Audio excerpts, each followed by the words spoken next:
so Mataji is here. Her Grace Kalasudha Mataji ki jai. Mataji, we are having all, I don't know if you can see all the ISKCON bridgements. So let's thank Mataji and welcome Mataji on Zoom. And happy chanting.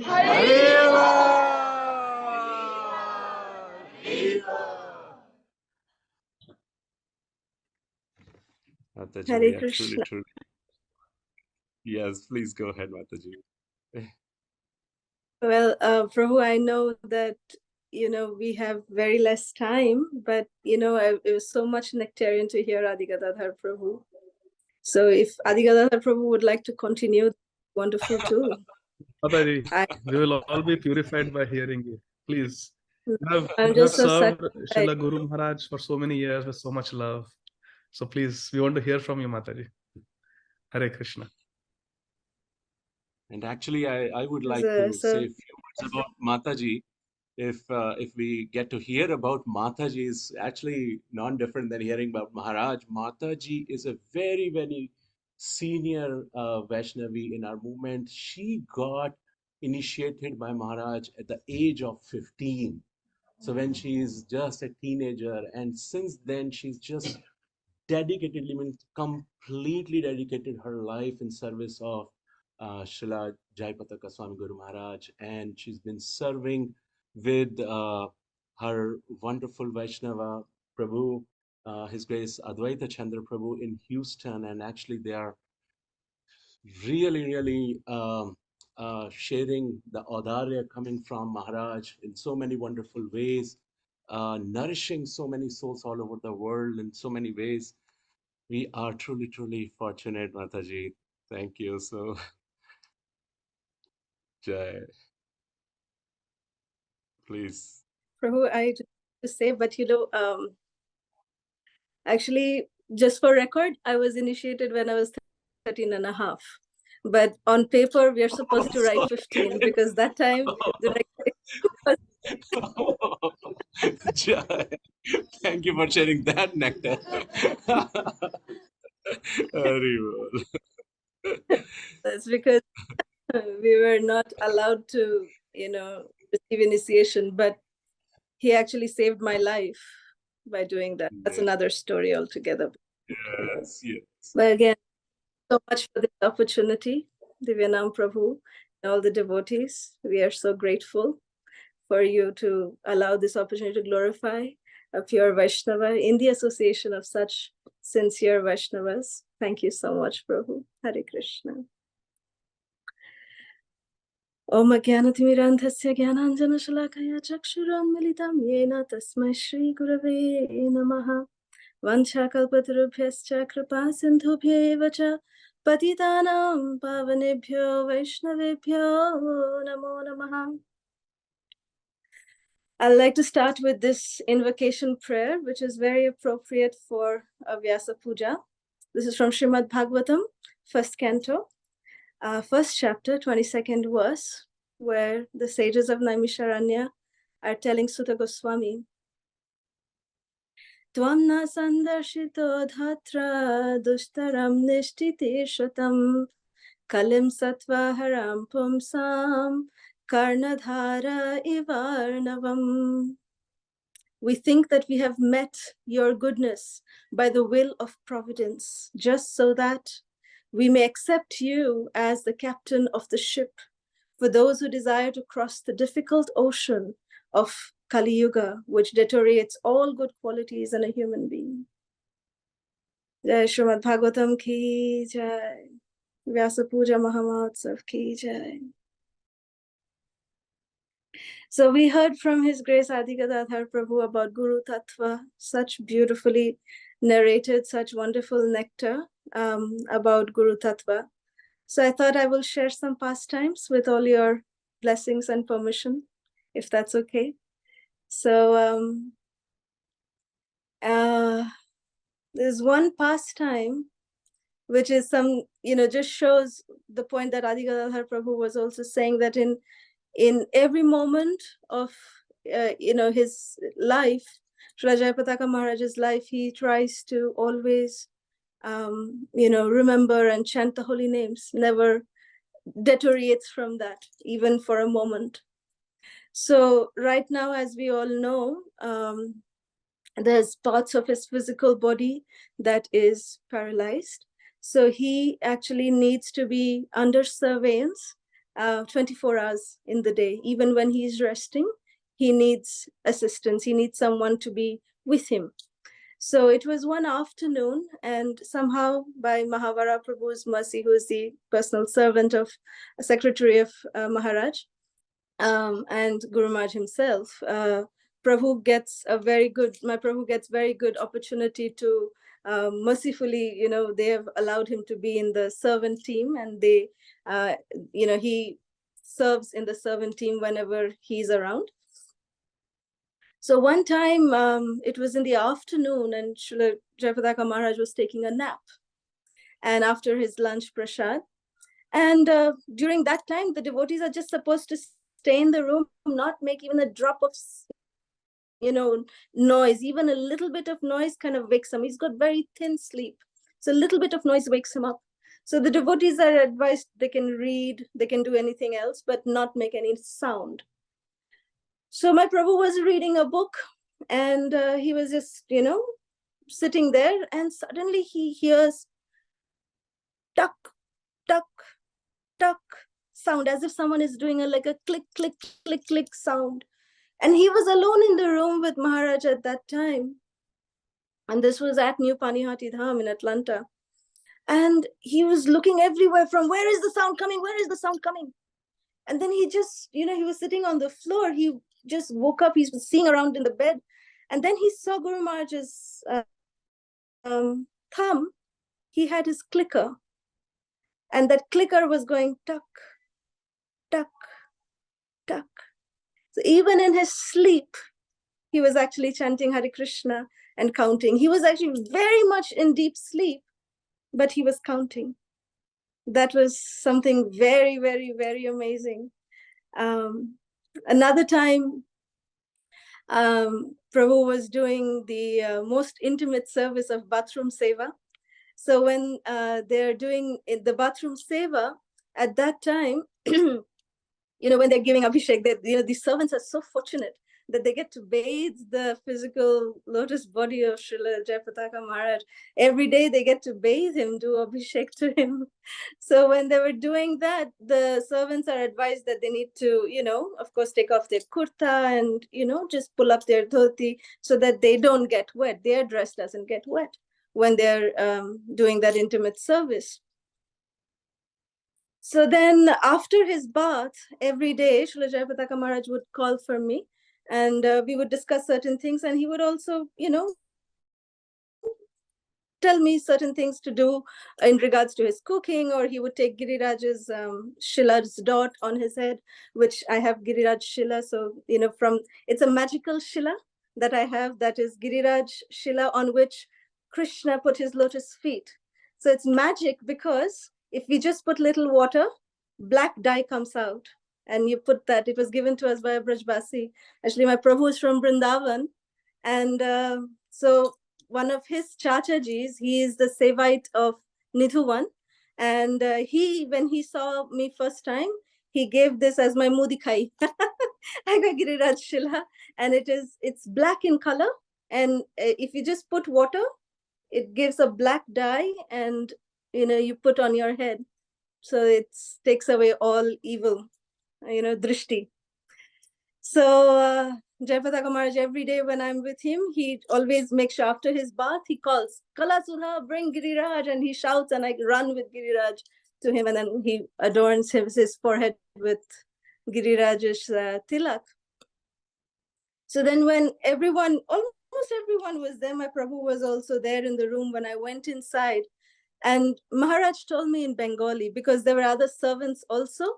So Maharaj told me in Bengali, he pulled me close to him, and in Bengali he told me, Or Genji Phata Ache, which means that his undergarment is torn. It has a hole. He meant my Prabhu's banyan was torn a little bit. It had a small hole. And he was very upset with me. And he said, you have been traveling with me for 2 months now. You take such good care of me. Why can't you take care of your husband? I said, I couldn't first understand, what it was that he was really trying to tell me. And then I said, Guru Maharaj, where? I didn't even know there was a hole in my Prabhu's, under like his, inner shirt. I didn't know that. And he called me more closely. He said, Guru Maharaj took out his inner shirt and said, it's got a hole right here. You didn't see? How can you let him wear something like this? How can he wear torn things? Is this how you take care of him? You take such good care of me. How can you not take care of him?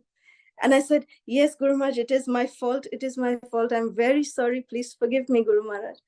And then my Prabhu, he understands Bengali a little bit. So he understood what Maharaj was saying. And then he stepped in and he said, well, Guru Maharaj, it's not her fault. She's been with you for 2 months. I just came in for this weekend and I just brought on my own. I just picked up whatever, was there in the house. I just picked up. So it's my fault. I wore that, the torn banyan. I wore that. It's my fault. It's not her fault. And then Guru Maharaj is like, no, it's still her fault. Why should she keep even a torn banyan in the house? It should not be in the house. So that was a very big lesson for me. So now even I see a tiny hole in any of his clothes, first thing I do is put it in the trash. No, they're not allowed even in the house. Anyways, but this goes to say that how observant he is. My Prabhu, he is a disciple of Srila Radhanath Maharaj, and Jayapataka Maharaj is so much, he treats my Prabhu with so much of love and that much care, but he didn't tell him that your banyan is torn. He didn't tell him. He told me because it was my duty to take care of him nicely. So this is how sensitive he is and how he teaches his disciples, when they are wrong, that how to do things in the right way. So that's something that I learned. Of course, I've tried to never be negligent, but that was a mistake on my part. So that was a very nice lesson learned. He taught me to take care of my Prabhu very nicely. And, we always read in the Shastra, it is said that the Guru is the external manifestation of the Paramatma. The Guru knows everything. Krishna tells the Guru whatever the Guru needs to know about the disciple. And somehow or the other, I have been recipient of this at least 2 or 3 times in my own life. So I'll share that. In 1996, Prabhupada's centennial year, we moved to Mayapur by his instructions. Me and my family, we moved to Mayapur, my father and mother and myself. We moved to Mayapur full time. And, we moved from Middle East. So in Middle East, we were just a small group of devotees, 20 devotees. We would have Maharaj all to ourselves. And I was really young at that time. So I would literally be with him 24 hours whenever he would be in the Middle East, always with him, just with him, And when we came to Mayapur, it was like from that small lake, we are put in the ocean, and there were so many devotees and we were like, okay, how to see Maharaj, it was like an ocean of devotees between us and him. And we would never even get time to even talk to him. So it was such a huge contrast immediately. So I remember Jananiwas Prabhu, when we were there, he just saw me and he said, you should make jewelry for Radha Madhava. And I said, Prabhu, I don't have experience. I've never made jewelry. He said, oh, he took out his beads from his bead bag. And he said, imagine these are 2 needles. You just do like this and Radharani will inspire you. You can make jewelry. So 96 Radhashtami was the first time that I made jewelry for Radha Madhava. And I was thinking that I wish I could tell Maharaj that I'm doing this service. Is this okay?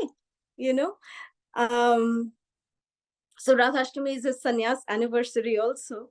And he came down to take darshan during Darshanarti, and Radha Madhava were, shining. I had made golden jewelry for Radha Madhava. They were shining in that entire jewelry set. I was like praying that, oh Radhe, will he ever know? Will Guru Maharaj know that I'm doing this service? And does he approve that I should do this service? And any of you who've seen me, I'm very short. I'm not even 5 feet tall. I'm 4'11". I'm very short person.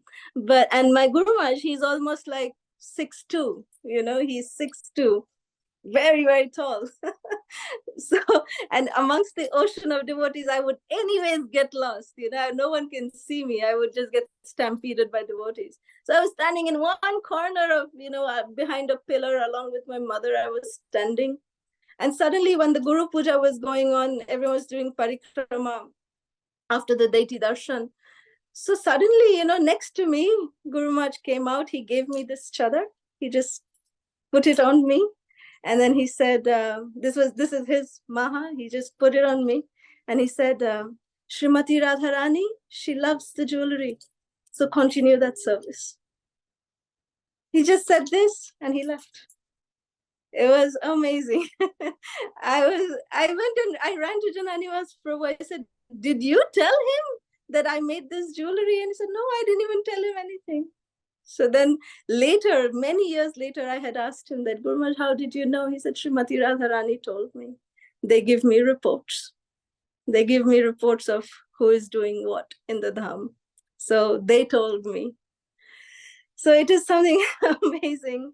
One time, in 97, Srila Jayapataka Maharaj made me his correspondence secretary. So I was assisting with all his emails and snail mails. Those days we had more snail mails than emails. And so one time I remember he was in Russia and we received an email. He was actually supposed to come to US.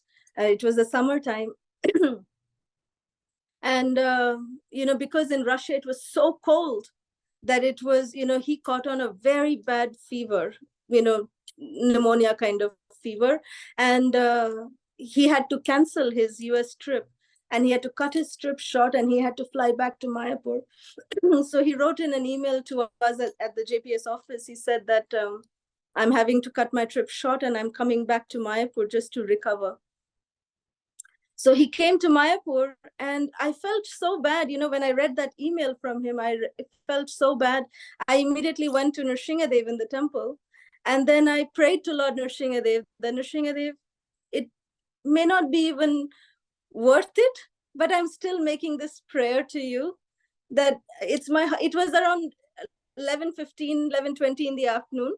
Lord Nrsingadev's eating time was coming very soon. I said, you're very merciful during this time. Pankajangri Prabhu had told me that you listen to prayers. So you're about to eat what your bhoga right now. So please listen to my prayer that if you so desire, preaching is so dear to my Guru Maharaj's heart. So if you so desire, let him become all right. And you have to give his suffering to somebody, right? I'll take it on. You make him all right. Let him become all right. Okay? So I just did a thumbs up to Nrsingadev and I said, all right, I'm going now. So I left to go and teach in the Gurukul. And that day, after I came home from the Gurukul, I was down with 102 temperature. It was the peak of summer in Mayapur. And in that temperature, suddenly I just developed 102 temperature. And it just suddenly came. And at that moment of the fever, I totally forgot that I had even made that prayer. I was like, my head is aching, I'm strolling, what's happening? My parents were worried, you've never got so much fever before. So it stayed for a day. The next day, Jayapataka Maharaj came. And then somehow the next day, when we went to take darshan and do the Guru Puja, I went like this, almost like this. I had a shawl in the middle of the afternoon and went to see him. And we offered flowers and he just looked at me and he said, thank you. That's all he said, thank you. And then he said, because of your prayers, I'm leaving tomorrow to US. So he went and somehow magically within 2 days, Nrsingadev allowed me to also somehow get cured. So these are some instances, of course, that are so powerful that it, strengthens our faith that Guru is indeed the external manifestation of the Paramatma, that nothing is actually hidden from him. And I'd like to just conclude with a few pastimes that how for Srila Jayapataka Maharaj, his god brothers hold a very, very dear place in his heart. And, those days early days in 96, 97, 98 in Mayapur, when I was staying there, we didn't have facilities of WhatsApp, of course. We didn't have so much emails, not so much smartphones or anything. So whenever Srila Jayapataka Maharaj would come back from a world tour, he would we would go to his rooftop residence, and to a bunch of us, like 20, 30 of us, he would tell the highlights of his preaching. He would share the nectar himself. We would do Guru Puja, and then after that, he would sit down and he would just tell us some highlights of his preaching. So one time he came and he was saying that, I was coming in the flight. And when I was coming in the flight, he was coming from US and he was landing in Mumbai. He had a stopover in the Middle East and he did some programs there, continuous back-to-back programs. In fact, what Adigadadhar Prabhu was saying, that how much, he travels, it was actually calculated in the year 1997 that he was 6 months in the air, 6 months on land. That's how much he was traveling. And his name is in fact there in the Guinness Book of World Records, that he is the second fastest traveler in the world. So, and whenever he speaks about this, he says, oh, this is Narada Muni's curse that Srila Prabhupada said, that is passed on in our parampara, that anyone who is in our parampara, they are cursed by Narada Muni's curse that he received from Daksha. So Srila Prabhupada has passed that curse on to us. So preaching and traveling is his life. So then he said that, he was in the flight and he had not slept for over 3 to 4 days. He had not slept. And one of my services from the very beginning was that I used to make counting beads for him, and those of you who've seen Srila Jayapataka Maharaj's bead bag when he used to, before the 2008 stroke, his bead bag is really huge. It's gigantic, very, very big bead bag. And I had first time made the counting bead for him. I had made only one. And I went and offered that to Nrsingadev, because counting bead is also called a sakshi, right? It's called a sakshi mala. They are the witness to our japa. So I said that, we are not always with Guru Maharaj, but as disciples, it's our duty to pray for the safety, for the well-being of our spiritual master. So with that mood, I had told Pankajangri Prabhu that please offer this Sakshi Mala to Lord Nrsingadev's lotus feet. And that way this Sakshi Mala will be Nrsingadev's kavacha that is there with him all the time when he's traveling and preaching. So with that mood, I went, and Pankajangri Prabhu would always give me one big garland from Nrsingadev. He'd give me tulasi from his lotus feet. So with all that, I went. And then he said, oh, you got only one bead, one Sakshi Mala for me? I gave him the whole thing. I said, oh, Guru Maharaj, I made this for you. I was just 15 years old. I was too excited in my own world. But, I said, I made this for you. Do you like it? And then he said, yeah, I like it. But why just one? Don't you know that I use 2 counting beads? I said, oh, okay. Sorry, Guru Maharaj, I didn't know. He said, okay, make me one more tomorrow. And that one also, offer it to Nrsingadev and give me. I said, sure, I'll bring it tomorrow itself. And then he said, do you know why I have 2 counting beads? So I said, no, Guru Maharaj, I do not know. He said, well, one is for me and one is for my unqualified disciples who do not chant their rounds. I chant for them. I had tears in my eyes. I said, এমনও দয়ালো ঠাকুর কেবা কোথা পায়? Who can be more merciful? So from that day, even I started chanting extra rounds with that mood to assist him. But anyways, then so next day I went there, and so every time he would come to Mayapur, I would make these counting beads for him, two counting beads I would make. And one time he told me that, Kalasudha, can you make counting beads for me, that when I touch the counting bead, I chant in fours, like 4 rounds at a time. So when I touch the counting bead, by touching them, I should know that this is my 14th round, or this is my 12th round, or this, can you have them in different textures? So I will know, because when I'm traveling, when I'm in the flight, my co-passengers are sleeping. I cannot turn on the light to see which round I am in. So just by touching, if I can find out which round I'm in, it will make my life easy. So can you do that?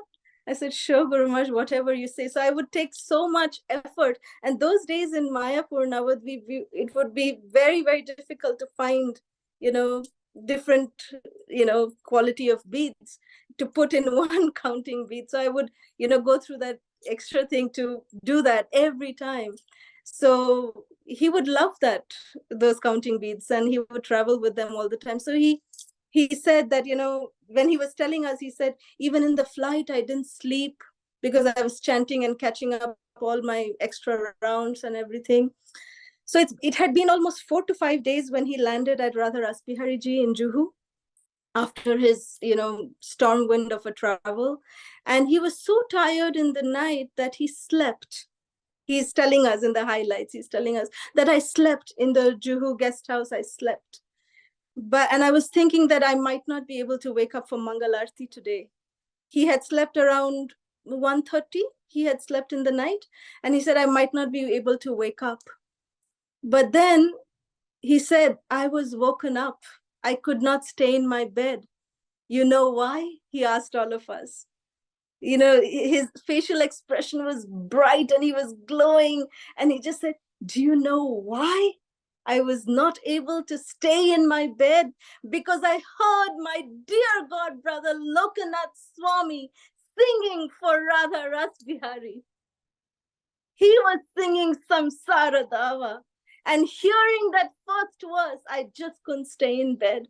I immediately woke up, took a shower in 2 minutes. I ran down to Radha Ras Bihari Ji, and I danced in Kirtan with my dear God brother Lokanath Swami.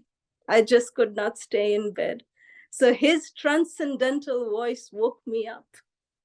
So when I heard that, I was like, oh, wow, this is so special. I mean, he taught us by his behavior, by his way of dealing, that how much he holds precious to his heart the association of his loving God brothers. So from that day, what I started doing is that, I started getting so attached to Srila Lokanath Swami Maharaj's divine voice that, I had small deities whom I have even now, Jagannath, Baladev, Subhadra. Before my marriage, before our marriage, they used to be on my study table.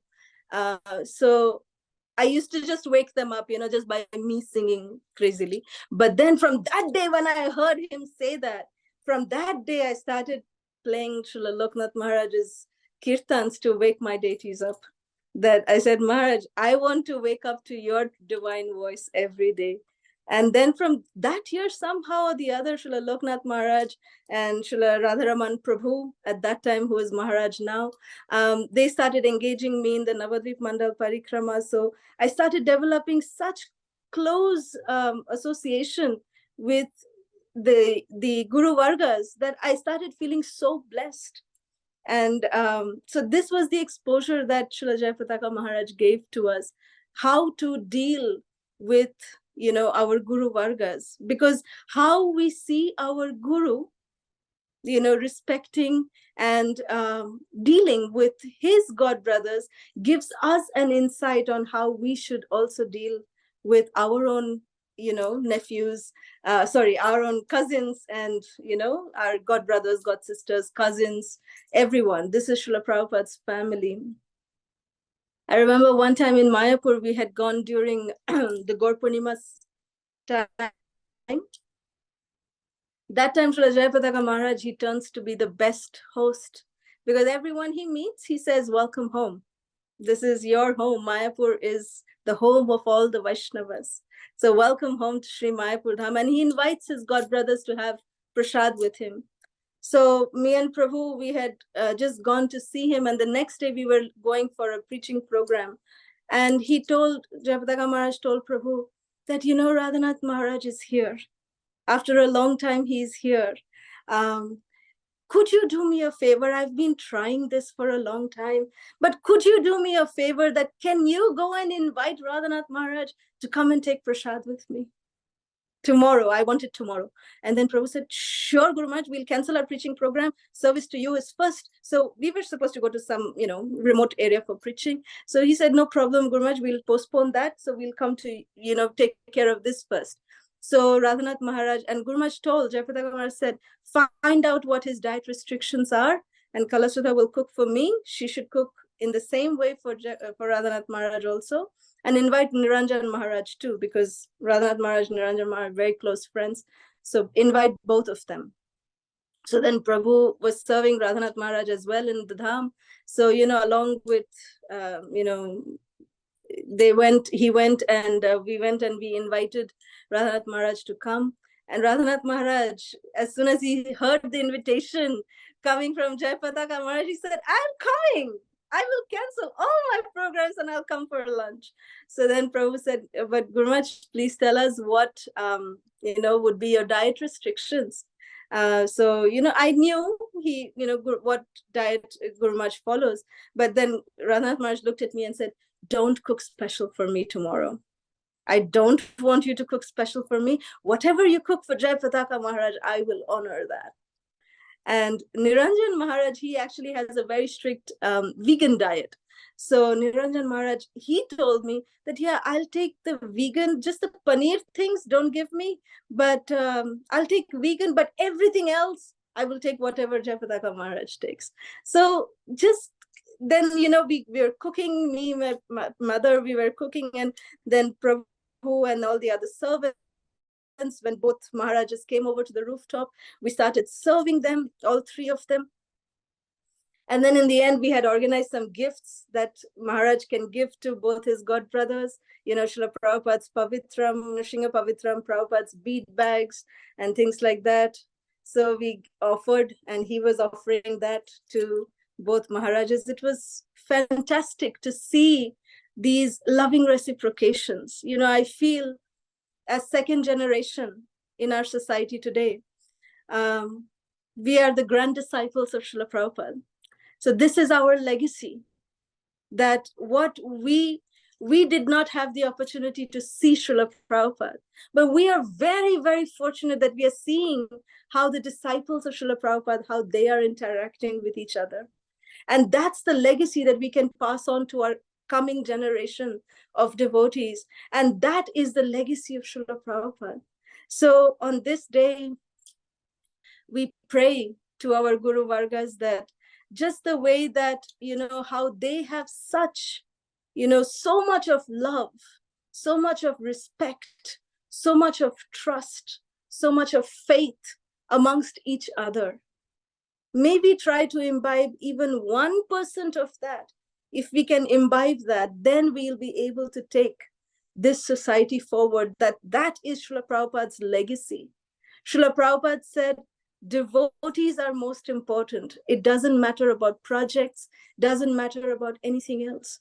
How are we doing to, what are we doing to really penetrate the hearts of the devotees? Yes, we are making new devotees, but what about the existing devotees? We are opening our front doors, but we must learn to close our back door. So the existing devotees don't go away. They are our, such great treasures, and we must learn how to respect each other. And, Srila Prabhupada created a home in which the whole world can live peacefully. So this is our legacy, that we see our Guru Varga's interactions, their loving interaction. And if we can deal with that same respect, with that same love with each other, then we are keeping Srila Prabhupada alive. and we can pass on Srila Prabhupada's legacy to our further generations as well. So on this day, very auspicious day, we make a prayer. Oh, Sri Nityanandaram, Sri Adi Guru, it is your representative's appearance day today. We beg you to please allow us to surrender ourselves completely at the lotus feet of Sri Guru, to be a worthy instrument in his hands, to be a nimitta matra, to assist him in his preaching mission to Srila Prabhupada and Sri Gauranga Mahaprabhu, and to fulfill all the desires of our Guru Vargas, Srila Prabhupada, Sri Gaur Nityananda, and Srimati Radharani. Jai. Param Pujya Srila Jayapataka Swami Maharaj ki Jai. Ananta Koti ki Jai. Iskon Vartaman Guru Vrind ki Jai. Srila Prabhupada ki Jai. Hare Krishna. Thank you.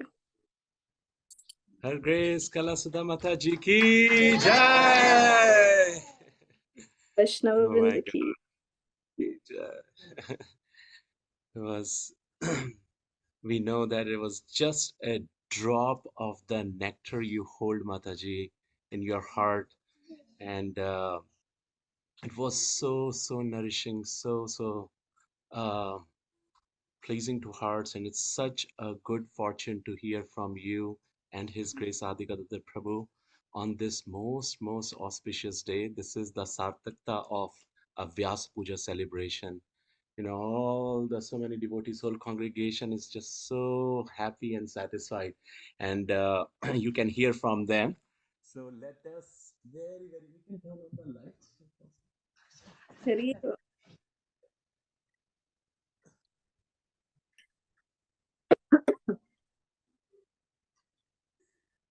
So let us thank Mataji and Prabhuji by loudly chanting Hari Bol! Hari Bol! Hari Bol! Param Pujya Srila Jayapataka Swami Guru Maharaj ki Jai! Param Pujya Srila Jayapataka Swami Guru Maharaj Vyasa Puja Maha Mahotsav ki Jai! Srila Prabhupada ki Jai! Lord Premanandi! So once again, thank you so much, Mataji, Prabhuji, and all the Vaishnavas, Vaishnavis, for giving your kind blessings to all of us, to our Astonishment Yatra on this most auspicious day. So we'll continue our wonderful Vyasa Puja celebration. Hare Krishna, Divyanam Prabhu. Divyanam Yes, Prabhu. yes. After hearing Yes. the nectarian offering of Her Grace Kalasudha Mataji, I am reminded of one mystical experience that I had with Srila Jayapataka Swami Maharaj. Is it okay if I quickly share it? I will. Hare Krishna. I will try to keep it very short. So this was in 2000, I think 17 or 18. I don't remember exactly. But for every year for the Panihati festival, Srila Jayapataka Swami Maharaj always comes to New Panihati Dham. And in 2017 or 18, Srila Guru Maharaj was having a lot of fluid in the belly. So every few days, every 2 weeks, Srila Jayapataka Swami Guru Maharaj would go to the hospital and get the fluid drained from inside the belly. It's called paracentesis or tapping. So, and Maharaj was traveling all over the world, and now he came to New Panihati Dham. So, as a medical doctor, I was told to arrange for the tapping of the fluid. So, and Maharaj had insurance, but actually it was not really working. The hospitals were not honoring that insurance. So, so it was very difficult to get the appointment at such short notice, because I found out about that requirement for tapping after Guru Maharaj came to Atlanta. So when Mahavara Prabhu told me that we have to do it, and Guru Maharaj was supposed to leave on Monday afternoon from Atlanta. That was one of the best days of my life, that Monday. So Maharaj, so Mahavara Prabhu told me on Wednesday of the previous week that we have to do the tapping. Monday, Guru Maharaj is going. Saturday, Sunday, it will be closed because it had to be done as an outpatient through OPD. And I work in inpatient. I'm a hospitalist. So he said that we have to do it this week. So on Wednesday, I was told we have to do this week on a weekday. So that leaves me only with Thursday and Friday, right? And Monday, Guru Maharaj is flying. His flight was at 3 o'clock. So he had to leave the temple at 12 o'clock. So I arranged it for, so I called and I begged. I told him my uncle has come from India and my uncle really needs this paracentesis. I have been working in this hospital for a few years. Do me this favor, please. Please give me an appointment. And they said, we are completely booked out. We cannot do this. It has to be scheduled.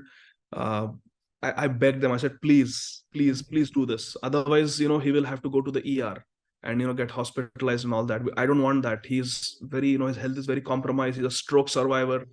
Please. So they said, all right, just bring him in tomorrow. Thursday we'll do it. And I had an appointment. So I called Mahavara Prabhu. I said, Prabhuji, it's done for Thursday afternoon. So so I will come to the temple, we'll bring Guru Maharaj to the hospital and we'll get it done at Emory Hospital. I got it at Emory. And so it was confirmed. And then Thursday morning, Mahavara Prabhu called me and he said that Guru Maharaj says that he doesn't want to do it on Thursday. It's an inauspicious day. And there is a reason for that. Srila Prabhupada used to never have any important meeting on a Thursday afternoon. This Srila Jayapataka Swami Guru Maharaj himself says in a class, in Prabhupada memory. I've heard it myself. But I didn't know that. I got Thursday, I booked it. And they told me that actually for outpatient, our appointments are booked out 3-4 weeks in advance. But we are making this exception. This is one opening we are creating for you. And that technician was doing it in her lunch break as a favor to me. And Maharaj said in the morning, through Mahavara Prabhu sent me a message that not Thursday afternoon. It's inauspicious. And I was thinking in my mind, Krishna, now what do I do? So then I called them. So then I asked Mahavara Prabhu, please ask Guru Maharaj, then when does he want it done? So that, once I book it, then I cannot change it again. So Mahavara Prabhu asked, and Srila Jayapataka Swami Maharaj says, I would like to do it Monday morning at 8 o'clock. That is most convenient for me. In my mind, I was thinking, aise nahi chalta, they will give the appointment. So Maharaj is saying, I would like to do it 8 o'clock in the morning because that will give me good time. After the tapping, then I will have my breakfast. And then I have some meetings in the mid-morning. Then I will have my lunch and I will fly. Then I'll go to the airport at 12 o'clock. As Maharaj sent a message. I said, Monday morning, 8 o'clock. And I am being told this on Thursday morning. And they said they are booked for 2-3 weeks in advance. And Monday morning, 8 o'clock. Specific Maharaj said, Monday morning, 8 o'clock. In my mind, I thought this is impossible. I don't know how this is going to happen. So I called the scheduler and I was so embarrassed because I had just the previous day I had begged her, please give me an appointment, and she had done a favor to me. I called her, I said, ma'am, actually the appointment we have this afternoon, I need to cancel it. But I want to reschedule. My uncle is going on Monday, so I want to reschedule it. So can you look at your schedule for next week? And she was so upset with me that I canceled the appointment. She didn't even let me finish. I said, but I really need to make an appointment next week. And I was coming to her that I want to make it on this day at this time. So I said, can you please look at your schedule for the next week? She didn't even let me complete. She said, Dr. Deshmukh, I've pulled up the schedule for next week. And the only appointment I have next week is Monday, 8 a.m. Because just now another patient called and canceled his appointment for Monday, 8 a.m. If you want to take that appointment, take it. Otherwise, forget it. I can't take it. Monday morning, 8 a.m. So then Monday morning, early morning, I went to the temple. We took Maharaj, we brought him to the Emory Hospital, and everything went very uneventfully. The tapping was done in the morning. Then Maharaj had a tapping, and then we came to the temple. When we came to the temple, Maharaj told me, there is something else I want you to do. He would call me Dr. Sahib. He would call me Doctor, I want you to do something else for me. He said, I use a knee brace which prevents my knee from hyperextending. After the stroke, Guru Maharaj's knee, it becomes like too much straight, hyperextends. So there is a brace that keeps it in place, keeps it in little bit flexion. So Srila Jayapataka Swami Guru Maharaj said that that brace broke. I have been using it for last 2-3 years, but it has broken. So it is made to order, which means the technician has to come, take measurements, order it, and then after several weeks, it is shipped. It's made to order. So he said, I'm going, as you know, I'm going at 12:30 today. So can you get me a brace that prevents that hyperextension? It's a specialty brace. It takes several days to measure it and get it done. It's made to order. So I said, Guru Maharaj, it was instruction I got, and I knew this is impossible. This is another mission impossible. So I said, let me see Maharaj. And Monday I was working, and since early morning I was with Guru Maharaj. It was very intimate. Even when the tapping was being done, the ultrasound technician, I got to go inside. Mahavara Prabhu and Achyutananda Prabhu had to wait outside. So ultrasound guided tapping was done. And that lady said, you have to turn him to one side. And it was just the technician, me and Guru Maharaj. So I went, and Maharaj literally embraced me like this. And I had to turn Maharaj on one side so that they could, tap the remaining fluid. And it was and 15 minutes Maharaj was just holding like this. So it was such a wonderful morning. And I was with Maharaj. I had not seen a single patient. So after I saw Maharaj off at the van, in the minivan, and Maharaj left, I was supposed to start seeing my patients. It was already 10 o'clock and my shift starts at 7. I was under so much stress. And Maharaj says that I wanted to get me that brace. And I had only 2 hours. It's 10 a.m. and 12 p.m. Maharaj leaves. I have 2 hours to get that knee brace. And I don't even know what that brace is, what it looks like, how to get it, where to get it. I'm a medical doctor, not an orthopedic surgeon. So I didn't know where to get it from. So I just prayed to Srila Prabhupada. I said, I really want to do this seva for Guru Maharaj, but I don't know how I'm going to do it. So I just went in the physician lounge and I sat down. I didn't know what to do. Like, who do I call? What do I do next? So my brother is an orthopedic surgeon in New York. I called him and he said, impossible. Those are made to order. Someone has to measure Maharaj. It's not one size fits all. It's very specific, the angle of the knee, everything. So it will take several weeks to make it. So he said, forget it. I said, what do I do now? I was just sitting and, scratching my brains. And suddenly, one orthopedic surgeon walked in. And he is the orthopedic surgeon for the Atlanta Braves, which is like a very big professional team. He's a sports orthopedic surgeon, very high profile surgeon. So he walks in. And I had referred some patients to him in the past, so he knew me a little bit. So I just thought, let me take a chance. And I told him, Dr. McDonald, my uncle is here. And he has this knee problem. He's a stroke survivor and his knee hyperextends. His knee brace broke. So I want to get it, but he leaves in 2 hours, actually 1.5 hours. So what do I do? So he said, you know what? Actually, a patient of mine had needed a similar brace. And he's also quite tall. I told him my uncle is, more than 6 feet tall. So he's also quite tall. But I don't know why my secretary ordered 2 knee braces. He was supposed to need only 1. And she ordered two knee braces. And then she told me the leg also. I think it is for the left knee.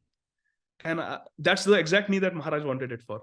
I said, okay, I can come and take a look at it. He said, if you come to my office now, I can give it to you for free. Because it's just lying there. It's extra. It was ordered extra. So I went, I picked it up, and I rushed to the temple. And by this time, it was almost noon. And Guru Maharaj was having his prasad. And I went, and as soon as I went, Maharaj's face lit up. He said, did you get the brace? I said, yes, Maharaj, I got it, but I don't know if it will fit you. Let's try it on. And Mahavara Prabhu quickly went, tried it on, and Guru Maharaj even stood up with that brace. And they said, it's perfect size. It's just what I needed. It was amazing. So what I learned that day was, Srila Jayapataka Swami Maharaj is very dear to Radha Madhav and to Gauranga Mahaprabhu. And actually, they are taking care of him. But just like the monkeys were used, Lord Ram could boil the ocean just by looking at it. But he used the monkeys to build the bridge so that the monkeys will get some service. Similarly, Srila Jayapataka Swami Maharaj is Gaur Priyajan. He is very dear to Sri Chaitanya Mahaprabhu, his eternal associate. And actually, he doesn't need our help. He doesn't need our services. But out of his causeless mercy, he is using us in the service so we make spiritual advancement. Everything is already arranged for Maharaj, like I realized that day. We just have to become Nimitta Matra Bhava Savyasachin. Just have to become the instruments in the service of Guru Maharaj. So I just remembered these 2 incidents after hearing Kalasudha Mataji's magical Govardhan. This is magical Guru Maharaj. Everything is arranged for Guru Maharaj. We are just instruments. So thank you very much. Hare Krishna. So wonderful, Prabhuji, Mataji. Yeah, so looks like, no one wants to stop here. No one wants to stop on Zoom. We have more than 50 devotees. Everyone's just saying more and more. So, well, looks like there is already a little change here in our planned festivities. We planned for lunch prasad. Now we're gonna have dinner prasad. And looks like everyone is fine, right? So, so again, it is so precious. Jokes apart, but just one last thing, we would like to request you, His Grace Adigadata Prabhu and Her Grace Kalasudha Mataji, is just you gave us so much nectar, so many beautiful pastimes, which are actually has a lot of instructions, you know, but still we would like one or two specific instructions. If we would have to ask you, what would please Srila Jayapataka Swami Guru Maharaj as a whole congregation, one instruction or two instructions, specific instructions you think, as you had so much of association and interaction with Maharaj, if you can just give some of those instructions from Maharaj to all of us, all of our Richmond Yatra and all the Vaishnavas on Zoom on this auspicious day, so that we can take that in our hearts and meditate not just today, but whole year and lifelong.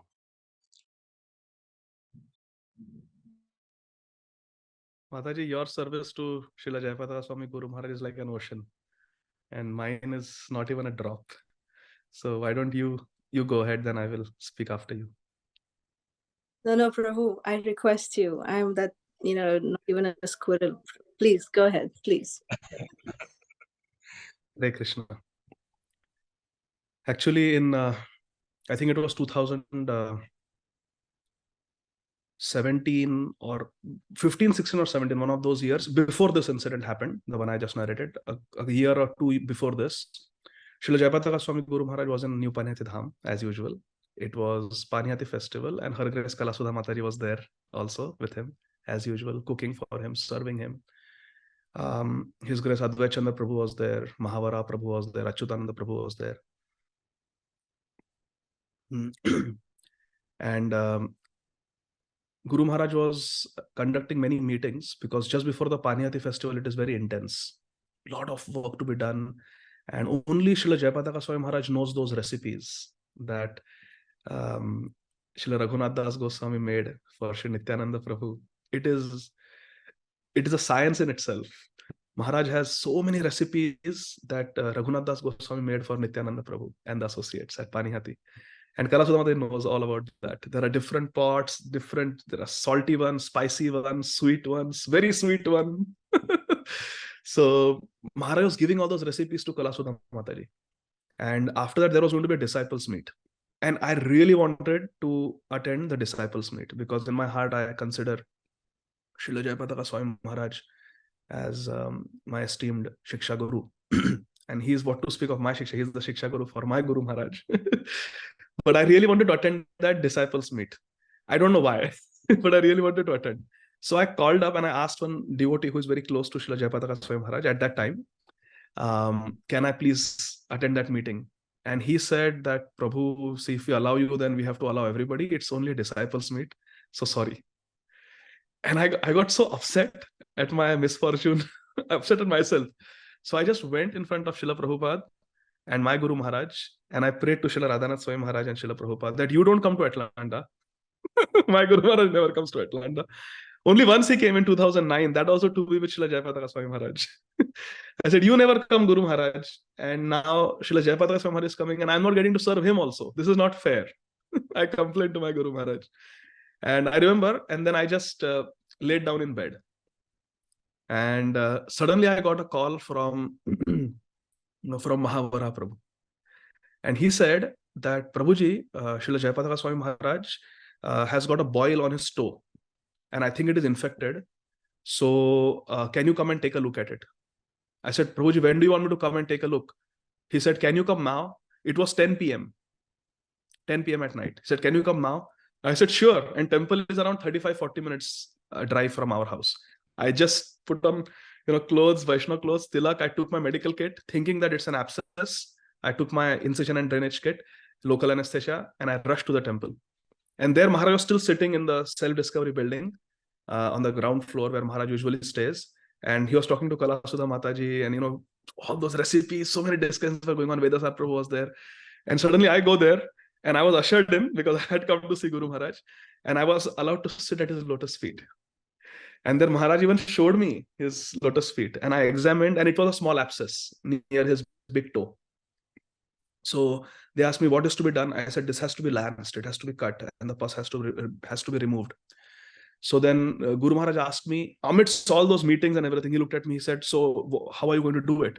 I said, Maharaj, I can give local anesthesia and then cut it and then dress it, and it will heal within 48 hours. It will heal. But to give anesthesia, I have to give injection, or I can do it without anesthesia. Just give a cut, because anesthesia is also going to hurt, and the cut also will be just one quick cut. A small abscess. So what do you want me to do?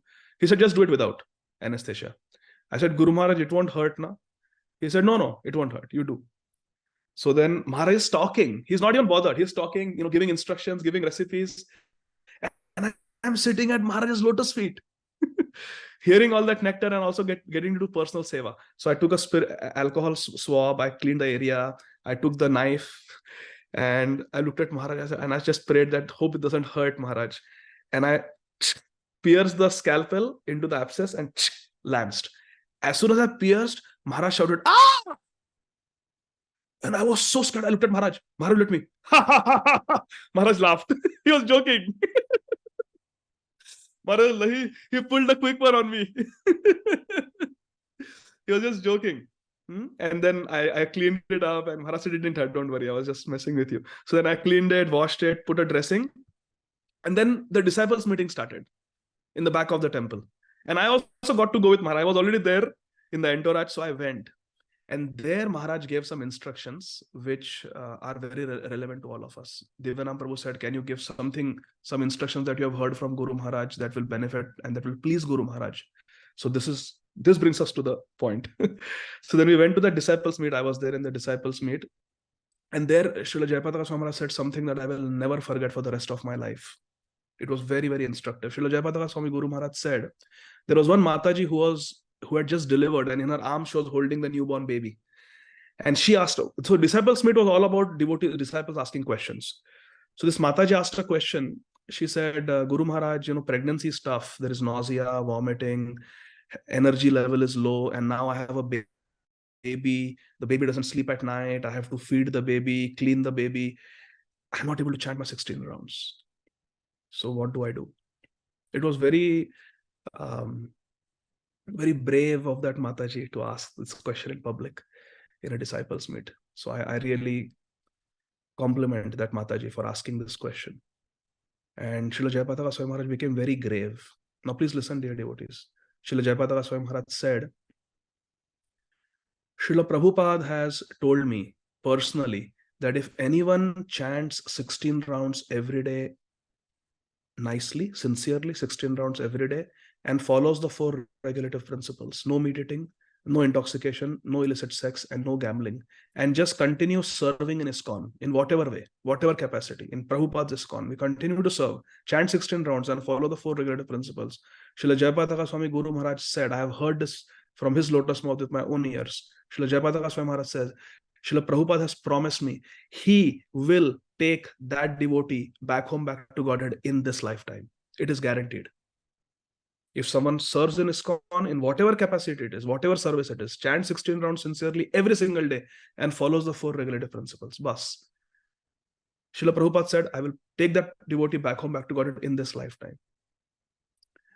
Srila Jayapataka Swami Maharaj told that Mataji that similarly, I promise you, if you chant your 16 rounds every day, if you follow the 4 regulative principles, and if you just remain in ISKCON doing whatever service, big or small, that you can, I will take you back to Godhead in this very lifetime. But my dear, if you don't chant your 16 rounds, in 24 hours, somehow you have to find that time, 1.5 to 2 hours. You have to find that time and chant your 16 rounds. If because of some extraordinary condition like delivery or ill health or something you're not able to do, keep a track. Maharaj said, keep a track. And as soon as your health is better, you compensate all those missed rounds. He said, if you do this, you will go back to Godhead in this lifetime. But if you don't chant your 16 rounds, if you break the 4 regulative principles, because you are a pious person, because you have been a devotee of Krishna, and because you are initiated, you will not go to hell. You will go to the heavenly planets. And there you will enjoy for thousands of years. 10,000 years you will enjoy. 15,000 years, 20,000 years you will enjoy. Kshine punye marte lokam vishanti. But after that you will come back to this earth.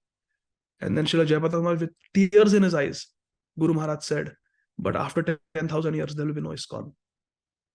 There will hardly be any devotees. There will be no association. And what will you do? Kali Yuga would have progressed. It will be hellish here and you will simply suffer. So don't do this. Just chant 16 rounds. Follow the 4 regulative principles. And I promise you, I will take you back to Godhead in this very lifetime. This Guru Maharaj said. Number 1.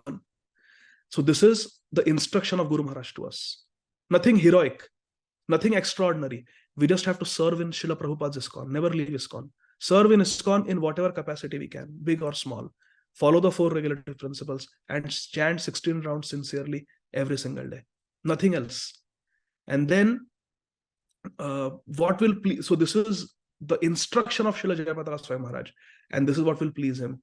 And second aspect is preaching. Giving the holy name is very dear to Srila Jayapataka Swami Maharaj. Sharing the holy name with others.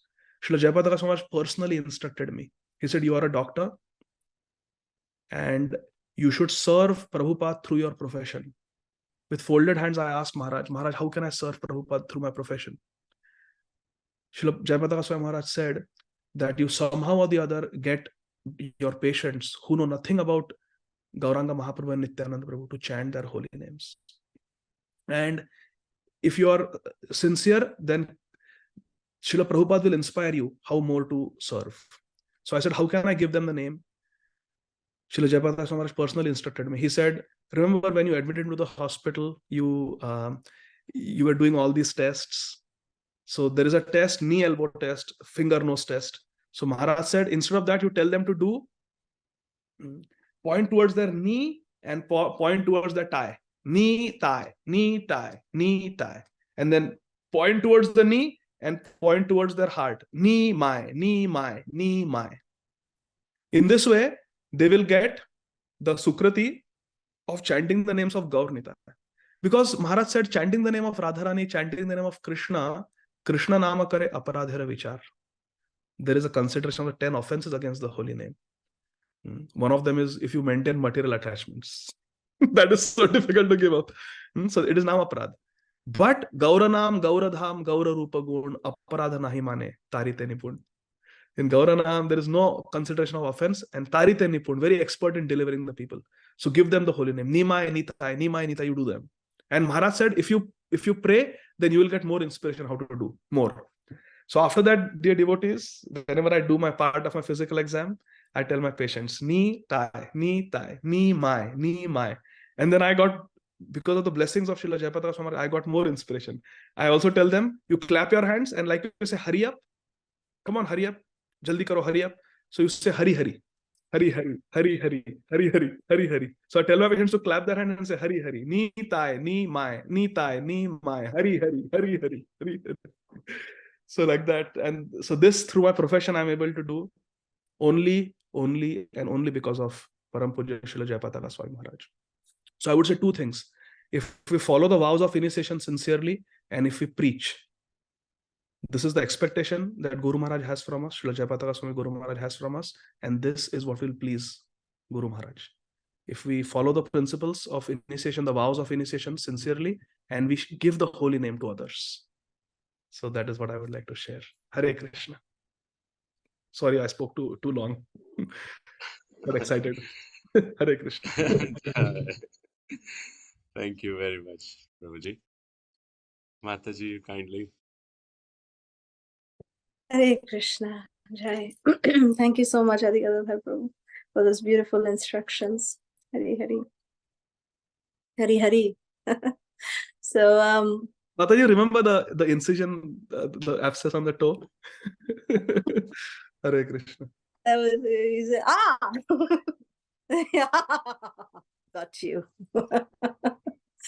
So, yeah, he is very jovial with his servants, especially because, we have seen that side of him, especially in personally serving him. It takes a lot, I mean, imagine one very senior Srila Prabhupada disciple was saying about Srila Jayapataka Maharaj, that imagine if a person, is physically challenged, they feel, embarrassed to even come out in public. Like sometimes they just slur out, it's uncontrollable. There's some slur that comes out, and then, something happens. It's embarrassing moments happen, when we are physically challenged, when the body is physically challenged. But for Srila Jayapataka Maharaj, it never hindered him from making that public appearance. Rather, he is a person who would say, if there's no one, when he's taking his prasadam, if there's no one, he would complain, why is there no devotees? Why am I sitting here alone and taking prasad? I want devotees to be there when I'm taking prasad. They should sing kirtan. So, he may, like sometimes when some person, like even we've seen celebrities, when they are in the peak of their health, and then something happens, they just go into seclusion. But it's like he has come out more, become, his audarya nature has even expanded even more after this. So as servants, we sometimes see that, to make, because of course, taking care of him in that situation is a very, very challenging thing, very challenging. It's extremely challenging. I remember, those of you who've seen my Prabhu, he likes to wear jacket, and then he'll have an uttariya or thing, and on top of his kurta, he wears like a jacket. So one day Jayapataka Maharaj just saw him, because he would come in for the early morning service to wake him up and everything, do his morning things. So then as soon as Guru Maharaj saw Prabhu, he said, oh, here comes my Raksha Kavacha, wearing the Raksha Kavacha. Come here, my protection. So, and then my Prabhu just said, Guru Maharaj, you are our Raksha Kavacha. This jacket is your personification for me, that I have you as my Kavacha. And then Guru Maharaj just laughed. So one time I remember, this was right after his kidney transplant in Chennai. And that year, Srila Guru Maharaj didn't come to US, because he was waiting in Chennai. From that entire beginning of the year, he was in Chennai waiting for the organs, to be, for this transplant to happen. And we called him around May, and I was crying. So, I couldn't even talk, but my Prabhu was speaking to Guru Maharaj, and he said, my Prabhu said to Guru Maharaj, Guru Maharaj, she's very upset that you are not here, and that she's missing serving you in the summer, because in the summer we, travel with him in the US, and it's, wonderful to be serving him. So I was missing that service that year, and I was crying, and he said, oh, Kalasudha, don't cry. Right now, if you come also to Chennai, I am in so much, I just don't have appetite now. I have reduced my weight so much. So as soon as the transplant is done, the doctors told me that time I will need to regain my appetite, and I have to build on my weight. So I will call you at that time to Chennai, and you have to come. So I was like, I just felt like how a merciful father just, cajoles the daughter, saying, "Ha, koi baat nahi, tu aa jana, iske baad aa jana, abhi tu mat ro, but come after this, don't cry now, just come, I'll call you." I thought he doesn't even, just wants to, pacify me, kind of thing.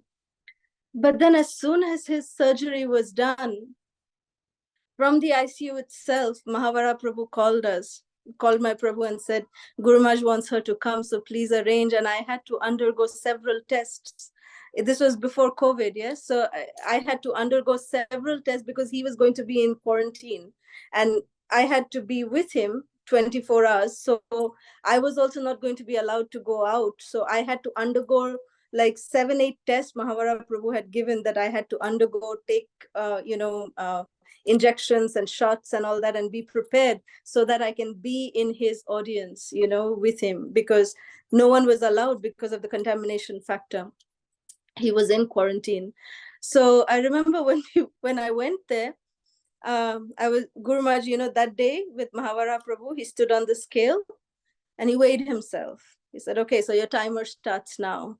He told me that now it's your duty to, let's see when you leave how much I weigh. That's your test, he told me.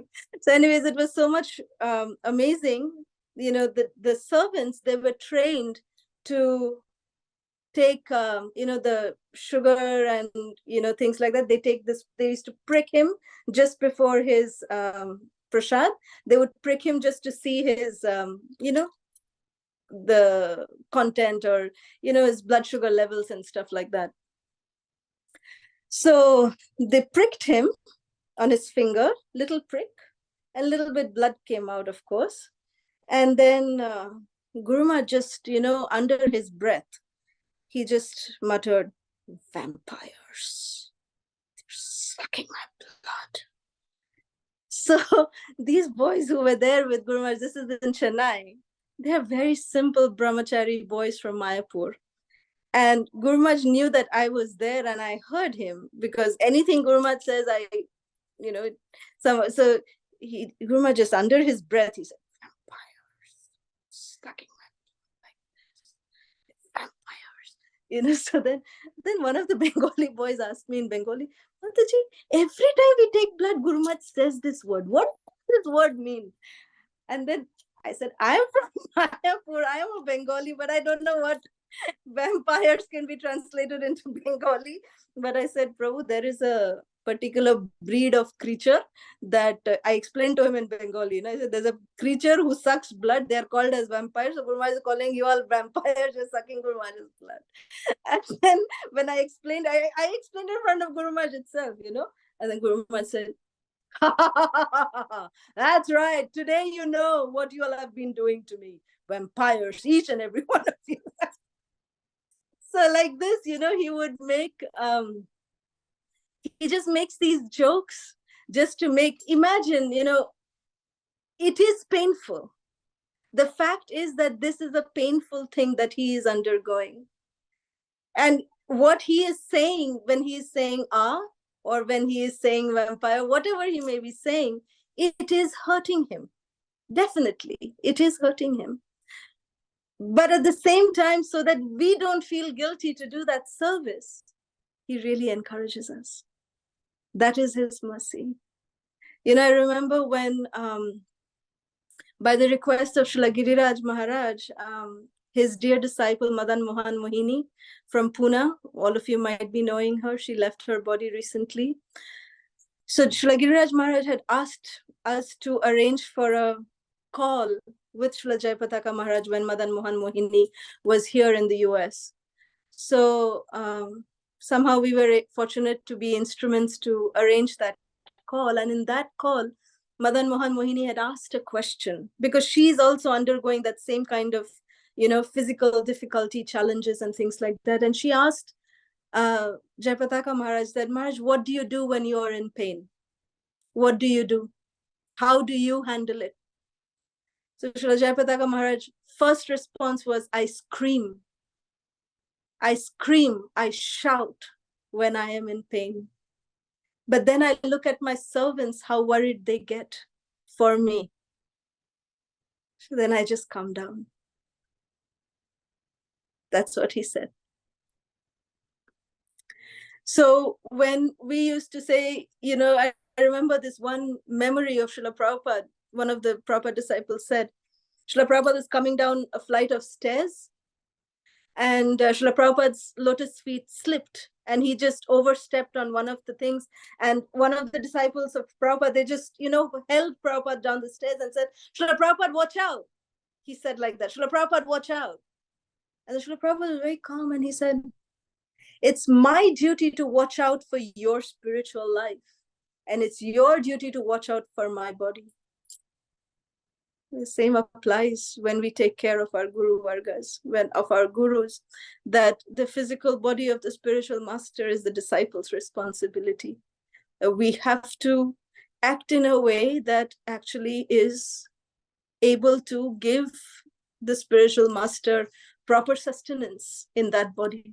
It's a transcendental body, but he does undergo pain. And regarding instructions, of course, those of us who've heard his recent Vyasa Puja lecture in Mayapur, he has said very specifically, he is stressing on all ISKCON devotees to get education. The education is very much stressed, that please, Srila Prabhupada has taken so much trouble to give us his books. He has taken so much trouble.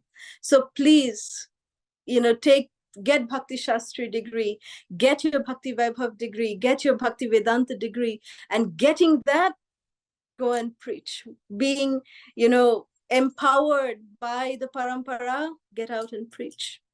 That is the instruction of Srila Jayapataka Maharaj. This is the recent instruction. So preaching, of course, is extremely dear to Srila Jayapataka Maharaj's heart. It is his life and soul. I remember one time he was in Chowpatty, he was in Mumbai, and he, in 2018, his health had again gone very, very bad, and he couldn't come to the US that year. And I remember that we were actually, both of us, my Prabhu and me, we were serving Srila Radhanath Maharaj. And we were with him in New York at that time. And Srila Radhanath Maharaj wanted to speak to Jayapataka Maharaj. That's been somehow our very cherished thing, that whenever we are with Srila Jayapataka Maharaj somehow wants to speak to Radhanath Maharaj. So, it gives us a very good access to reach out to Radhanath Maharaj. Just one text, Jayapataka Maharaj wants to speak to you. Next thing we know, Radhanath Maharaj is calling. And he is, oops, this is on record. I shouldn't be saying this. Let's delete it. Please, everybody forget whatever I said. But somehow, yes. So Srila Radhanath Maharaj spoke to Jayapataka Maharaj, and he was so merciful that he recorded a very sweet message for all the servants who were also taking care of him and encouraging them, giving a very encouraging message to all the servants of Jayapataka Maharaj. And after that, when he recovered from that, he was, Jayapataka Maharaj was very determined that he wanted to go to Russia. Right after that very severe health crisis, he wanted to go to Russia because there was a Pandal program that was organized there, which were going to have 30,000 devotees who were coming all over Russia. So he really, really wanted to go. And, Mahavara Prabhu, Bhakti Purushottam Maharaj, all devotees were trying, discouraging him that no, you should not fly. You can do, we'll arrange for you to speak live. And in that time, Zoom was not so active, but they were saying that we'll arrange for you to do a live session there. And then somehow or the other, Prabhu and myself are in that team of, caretakers. So Mahavara Prabhu mentioned to my Prabhu that, Prabhu, why don't you try and speak and convince Jayapataka Maharaj not to go to Russia? So Jayapataka Maharaj, we called Jayapataka Maharaj, and we said, my Prabhu said, Guru Maharaj, maybe you should not go. And then Guru Maharaj said, where's Kalasudha? And I said, yes, Guru Maharaj, I'm here.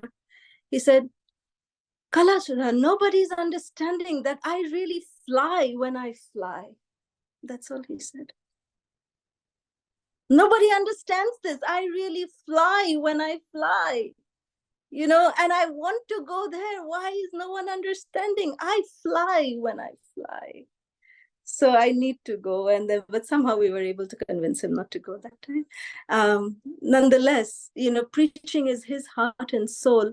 And I remember one time, when we went to Mayapur, my Prabhu was asking Guru Maharaj that, Guru Maharaj, we have, like right now, we have around 5 Bhakti Vriksha programs. So we were very excited. 5 Bhakti Vrikshas, initial days, 5 Bhakti Vrikshas running successfully. So Guru Maharaj just looked at Prabhu and said, have you implemented the system? Have you implemented the sector servant, the circle servant? And then Prabhu said, Guru Maharaj, that'll come when the groups grow. That'll come at that time when the groups will grow after some time. Then we can put the structure. He said, no. put the structure in now. This is Bhaktivinoda Thakur's strategy. You must put the structure now. You think when it grows, anybody will want to get into the structure? Then every group will become its own island. So if you want the group to be, all having one proper connection, then it's important to implement the structure from the very beginning, the structure given by Srila Bhaktivinoda Thakur and Lord Nityananda. So like these are some of his preaching instructions, that how preaching is so dear to his heart. And at the same time, how also taking care of devotees. One thing that he teaches us by his own example is how to respect and love unconditionally. Whether a person is doing whatever does not matter. How we are doing with that person that's what matters. Because Vaishnava relationship, I remember Srila Jayapataka Maharaj telling us this personally. He told us, see, Vaishnava relationship is always between me and Krishna. It's not between me and you. There's a third person in that relationship, and that is Krishna. So when we are offended by any devotee, then of course Krishna takes offense. But similarly, if we offend another devotee, then Krishna also takes offense. And if we react on that offense, then we are taking the thing upon ourselves, and we are not allowing Krishna to act. Krishna is saying, fine, you want to take on that entire thing, I will not intervene. Then we are keeping Krishna out of the equation. And that's not a very smart move. So if we want to attract Krishna's mercy, if we want to have cordial Vaishnava relationship, always we must remember this formula, that it's always between us and Krishna. We are getting judged by that, how we are behaving with others, not how others are behaving. That should not be our lookout. How others are behaving, that's for Krishna to look out. If we start looking out, Krishna is going to neglect us also. That's something that we must, and that's something that we have learned from Srila Jayapataka Maharaj by his personal instructions. And through the storms that we've been through, the roller coaster rides that we are been through, going through, whatever, this one strong support of Srila Jayapataka Maharaj, Srila Radhanath Maharaj, Srila Loknath Maharaj, Srila Bhakticharu Maharaj when he was here, Srila Giriraj Maharaj, all of these personalities, their faith, their support.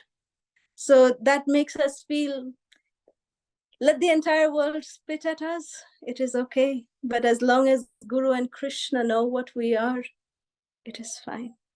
That is the success of our lives. So as long as we know that, yes, we are here to have love and trust amongst devotees is something very, very important, which is the crux of teachings of Srila Jayapataka Maharaj. He lives by the principles of love and trust. You see, love and trust, both these emotions cannot be found together in the material world. It's impossible. We love our kids, but we don't necessarily trust them with our car keys. Right? We may trust our accountant, but we don't necessarily love them. So love and trust is only possible in spiritual relationships. So when we can love, really love each other with Krishna in the center, we trust each other, we really respect each other. That is the success of Srila Prabhupada.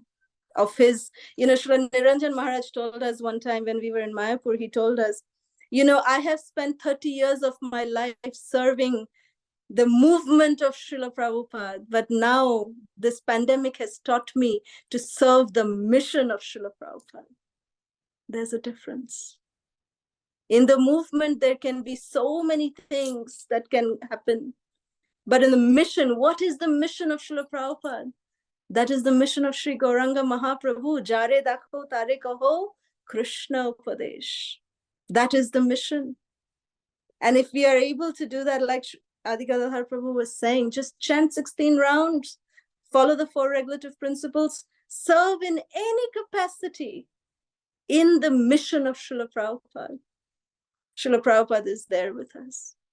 And as long as we are doing that, have nice relationship with devotees, keep our lives barricaded, our Bhakti Lata beach barricaded by the loving Vaishnava Sangha.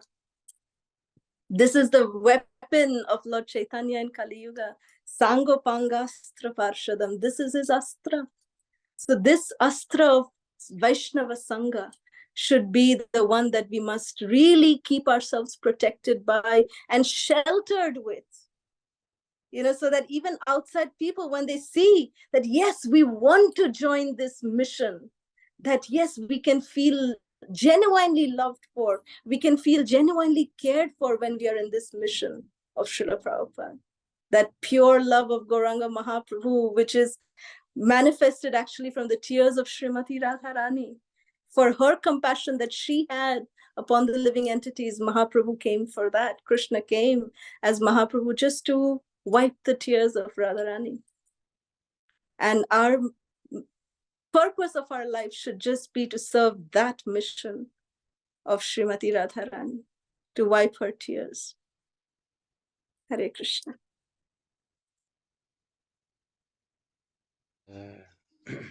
Thank you, Mataji. Thank you, Prabhuji, once again.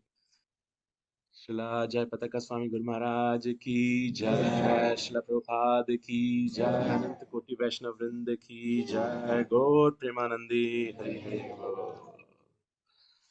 So thank you very much again. So we'll end our Zoom call here and we'll continue. And some of the devotees asked us about the recording. So we'll soon be posting this recording on ISKCON of Richmond YouTube channel. You can go there and watch this if you would like. Maybe Thank we you. must request for parts to be edited. Okay. Thank you, Mataji. Thank you, Prabhu, very, very much. Hare Krishna. Hare Krishna. Hare Bol.